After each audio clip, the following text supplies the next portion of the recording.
Are you okay? Donald Trump taking on pop icon Taylor Swift after she endorsed Kamala Harris after last week's debate. I'm saying right now that this is something that I know is right, and you guys, I need to be on the right side of history. And if he doesn't win, then at least I tried. Mincing words. He posted this, quote, "I hate Taylor Swift," end quote. The Harris campaign is obviously embracing the endorsement. Let's say that I like Taylor's music about 25% less now, okay? Did you know Taylor Swift's endorsement of Kamala Harris caused a massive spike in young voter registrations? Her endorsement for the vice president, that over 400,000 people went to the site to register to vote. I mean, that's a large number of people that all of a sudden she's activating. Meanwhile, Trump's response has been a series of increasingly unhinged attacks. Trump's bizarre Swift obsession has turned into political quicksand. The harder he fights against her, the deeper he sinks. His approval ratings among young voters are tanking, while Swift's influence keeps growing. Before we move on, I'd like to ask you a small favor. If you appreciate this content, please take a second to like this video and subscribe to the channel. Over 98% of you watch the videos without subscribing. It costs you nothing, but it makes a huge difference to us. So, did you click the subscribe button? Great, thank you so much. Now, back to the video. Remember when Donald Trump couldn't stop gushing about Taylor Swift? Our orange-tinted ex-president once called her a tremendous woman and unusually beautiful. But oh, how quickly things change when someone dares to disagree with him politically. She's a tremendous woman. I'm sure Taylor Swift has nothing or doesn't know anything about her. Trump used to be Swift's #1 fanboy. He'd praise her looks, her talent, her success, basically everything except her cat videos. But the honeymoon phase of this one-sided romance came to a screeching halt when Taylor started speaking her mind about politics. Time for celebrities to inject themselves into politics, become political actors. Very different now. And I'll tell you, Donald Trump, Taylor Swift, it's like the page clicks like big. Swift had avoided politics in the past, but ABC's Eva Pilgrim is here with more. And Eva, probably not a surprise to many, she's picking the Democrat in this race. Trump literally measured his affection for her music in percentages, announcing, "I like Taylor's music about 25% less now," after she first dipped her toe into political waters back in 2018. Let's say that I like Taylor's music about 25% less now, okay? It's a classic Trump move. Celebrities are only worthy of his praise when they keep their political opinions to themselves, or even better, worship at the altar of MAGA. The moment they express a different view, they're suddenly overrated, failing, or in Taylor's case, 25% less likable. It's like his brain has a mathematical formula for calculating how much he should hate someone based on how much they disagree with him. There's a pattern here, right?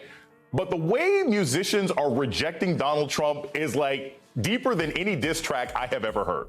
It is a surprise to see that she's actually speaking about politics. This is so out of the norm for Taylor Swift, who until now has avoided any comment about politics. But Taylor's recent endorsement of Kamala Harris, that wasn't just a gentle disagreement. It was a full-on Swift takedown that sent Trump into nuclear meltdown mode. The man actually posted, "I hate Taylor Swift" in all caps with exclamation points, like a 13-year-old who just discovered his crush like someone else. Nothing says stable genius like throwing a public tantrum over a pop star's political preference. Are you okay? Donald Trump taking on pop icon Taylor Swift after she endorsed Kamala Harris after last week's debate. What made this so brilliant was Swift's timing. She didn't just randomly post her endorsement. She strategically waited until right after the presidential debate when political interest was peaking and millions were already tuned in. Meanwhile, Trump was busy on stage rambling about toilets costing $17 million in San Francisco, because nothing says presidential like toilet economics. Swift's message wasn't some generic vote blue post either. She crafted a detailed Instagram statement highlighting specific policy positions and encouraging young voters to research candidates for themselves. And the cherry on top, she signed it Taylor Swift Childless Cat Lady,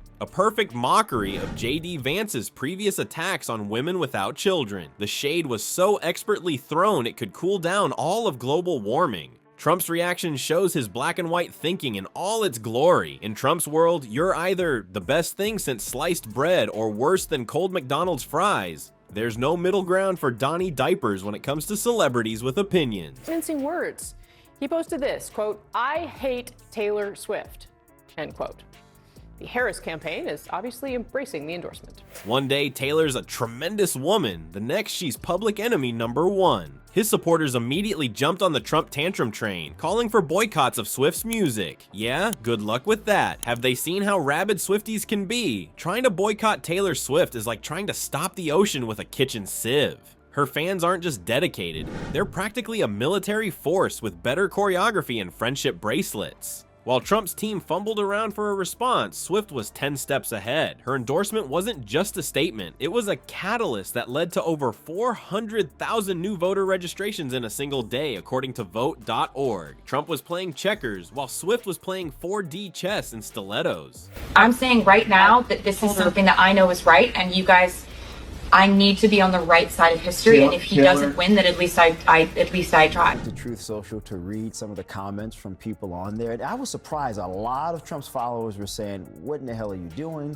This isn't really necessary." The more Trump attacked her, the more powerful she became. It's like he accidentally became her unofficial PR manager, turning a pop star into a political powerhouse without even realizing it. Every angry post just amplified her message to millions more people. For a guy who claims to understand ratings, he sure doesn't understand how publicity works. While Trump kept rage posting into the digital void, Swift's army of fans were busy organizing voter registration drives and outreach campaigns. After liking an endorsement of Vice President Kamala Harris and Tim Walz. That endorsement came from Taylor Swift. Now, Clark liked the endorsement on Instagram. He should just shut up about Taylor Swift. And you can tell he is scared of her. The Swifties mobilized faster than the Pentagon, proving that picking a fight with America's sweetheart might be the worst political strategy since staring directly at a solar eclipse, which, to be fair, Trump also did. Well, Trump's little temper tantrum against Taylor Swift is turning into a full-blown political disaster as Election Day looms. The man who constantly boasts about understanding public sentiment somehow thought attacking America's sweetheart was a winning strategy. Oops. What's truly remarkable is how Trump's feud with Swift perfectly illustrates his growing disconnect with younger voters. While he's busy posting angry all-caps rants, these voters are focused on actual issues affecting their lives rather than his celebrity feuds. Let's turn to Taylor Swift. She is the latest celebrity to jump into the nation's heated political debate.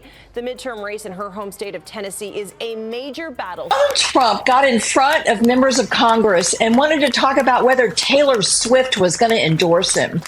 I mean, that's just weird. His attitude towards Swift has flip-flopped faster than a fish out of water, from gushing admiration to bitter criticism the moment she exercised her political voice. The self-proclaimed ratings genius might want to check the scoreboard on this one. As Swift mobilizes an army of politically engaged young people, Trump's still playing the same old broken record. Maybe instead of trying to bully pop stars, Donnie Diapers should focus on policies that actually matter to voters. But that would require thinking beyond his own ego, and we all know that's not his strong suit.